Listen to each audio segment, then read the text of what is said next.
Hello दोस्तों, मैं हूं आपका दोस्त एडवोकेट सीवेन प्रताप सिंह। आज हम आपको बताएंगे किसी भी केस में डिस्चार्ज एप्लीकेशन लगाने के क्या फायदे होते हैं और डिस्चार्ज एप्लीकेशन होता क्या है और डिस्चार्ज कौन सी धारा में लगता है, क्या है पूरी प्रक्रिया और कब लगता है। इसका पूरा प्रोसेस आपको मैं बताऊंगा और साथ ही साथ मैं बताऊंगा डिस्चार्ज एप्लीकेशन किसी भी मुकदमे में लगाने से आपको क्या क्या फायदे मिलते हैं। बात कर लेते हैं धारा 376 के बारे में। मान लीजिए कि धारा 376 का केस आप पे हो गया, आप जेल गए हों या ना गए हों, कुल मिला के स्थिति ये है कि आपके केस में चार्जशीट फाइल हो गई। जाहिर सी बात है, अगर 376 का केस है तो आप या तो स्टे लिए रहे होंगे या एंटीसिपेटिक बेल लिए रहे होंगे या जेल चले गए रहे होंगे तो आप रेगुलर बेल पे बाहर आए होंगे। तो ऐसी स्थितियों में स्थिति कुछ भी हो, बेल हो जाने के बाद ध्यान रखिएगा चार्जशीट फाइल होती है, चार्जशीट के बाद बेल फाइल होती है, यानी कि बेल होने से पहले का ये प्रोसेस नहीं होता है। बेल हो जाने के बाद और चार्ज बनने से पहले ये बीच की कड़ी होती है। ध्यान रखिए, ये एक ऐसा मौका होता है जिसका इस्तेमाल करके आप पूरे मुकदमे को खत्म कर सकते हैं। ये ऐसा रामबाण तरीका है जिसके तहत आपको केस 10 साल 5 साल नहीं लड़ना होगा। अब बात करते हैं कि कौन सी धारा है।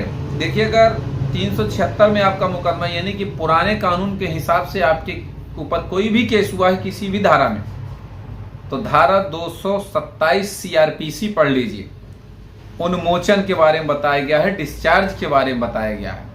और अगर आपका वर्तमान समय के कानून के हिसाब से मुकदमा हुआ है, केस हुआ, एफआईआर हुई है, जैसे धारा 64 बीएनएस रेप की धारा, तो ऐसी स्थिति में आपको धारा 250 बीएनएसएस भारतीय नागरिक सुरक्षा संहिता के तहत आपको एप्लीकेशन देना होगा। अब सवाल इस बात का है कि डिस्चार्ज एप्लीकेशन देना कहां होता है, किस कोर्ट को। ध्यान रखिए कि अगर ट्राइबल बाय मजिस्ट्रेट ट्रायल है, यानी कि ट्रायल जो आपका चलना है मजिस्ट्रेट कोर्ट में चलना है, तो आपको मजिस्ट्रेट कोर्ट में ही डिस्चार्ज एप्लीकेशन मूव करना होगा। लेकिन चूंकि अब सेशन ट्रायल है 376, तो धारा 227 सीआरपीसी में आपको सेशन में फाइल करना होगा डिस्चार्ज एप्लीकेशन।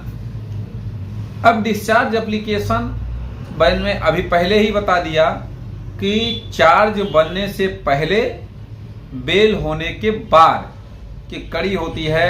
अगर चार्ज बन गया तो आप डिस्चार्ज एप्लीकेशन मूव नहीं कर सकते हैं। तो कहने का मतलब ये, अब डिस्चार्ज एप्लीकेशन जब मूव करेंगे तो अच्छा फायदे क्या होते हैं ये भी जानना बहुत जरूरी है। तो देखिए, किसी मुकदमे में अगर आप डिस्चार्ज फाइल कर रहे हैं तो ऐसी स्थिति में जब तक डिस्चार्ज एप्लीकेशन डिसाइड नहीं हो जाती, उसमें जब तक कोई न कोई ऑर्डर नहीं हो जाता, तब तक आपका चार्ज नहीं बनेगा। तब तक किसी भी व्यक्ति की तरफ से, यानी कि अभियुक्त की तरफ से, न विक्टिम की तरफ से अर्थात पीड़िता की तरफ से, न अभियुक्त की तरफ से, न पीड़िता की तरफ से कोई गवाही शहादत नहीं चलेगा आपके मुकदमे में। यानी आपका मुकदमा उसी तरह से पड़ा रहेगा। अब डिस्चार्ज एप्लीकेशन जैसे 376 पे ग्राउंड्स पे है, किस ग्राउंड्स पे लगाना है, कब मिल जाता है, तमाम ऐसी बातें दिमाग में लोगों को होती हैं या सोचते रहते हैं लोग, क्या डिस्चार्ज मिल ही जाएगा या नहीं मिलेगा, क्या करें कि हम डिस्चार्ज मिल जाए। देखिए, डिस्चार्ज मिलेगा कि नहीं मिलेगा इस पे निर्भर करता है आपकी एफआईआर, 161 का बयान, 164 का बयान और फिर कुछ अन्य साक्ष्य जैसे जो चार्जशीट में लगाए गए हों उनको पढ़ने के बाद। दूसरी बात आ जाइए मेडिकल में क्या है क्या नहीं है। अगर मेडिकल में प्रूफ नहीं है, मेडिकल नहीं हुआ है, तो तमाम ऐसी रूलिंग्स हैं, तमाम ऐसे जजमेंट्स हैं जिसमें ये कहा गया है कि अगर रेप की पुष्टि नहीं हो रही है तो डिस्चार्ज कर दिया जाना ही न्यायोचित एवं न्याय संगत है। अब डिस्चार्ज एप्लीकेशन की पिटीशन बहुत अच्छी होनी चाहिए। तब जाके कहीं सेशन से डिस्चार्ज आपको मिलेगा। इन केस सेशन में डिस्चार्ज नहीं मिला, वो डिस्चार्ज एप्लीकेशन आपकी खारिज हो गई, तो ऐसी स्थिति में आपके ऊपर चार्ज भी बन जाएगा। तो क्या डिस्चार्ज एप्लीकेशन खारिज होने के बाद आगे की क्या प्रक्रिया है, आदमी कहेगा। तो सेशन में भले ही चार्ज बन गया, लेकिन जो वो डिस्चार्ज वाला ऑर्डर है, आप उस ऑर्डर को हाई कोर्ट चैलेंज कर सकते हैं, और अच्छे ग्राउंड्स पे गए तो 100% हाई कोर्ट से आपको डिस्चार्ज मिल जाएगा।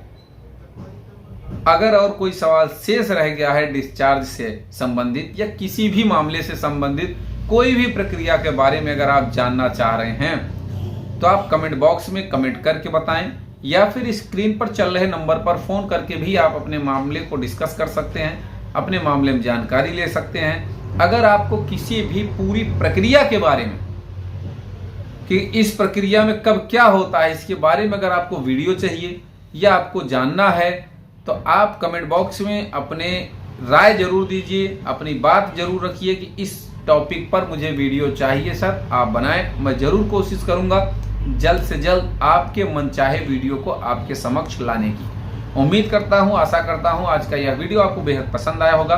अगर वीडियो पसंद आए तो वीडियो को लाइक करें, शेयर करें। यूट्यूब चैनल SP 72 कानून प्रयागराज को जरूर सब्सक्राइब करें।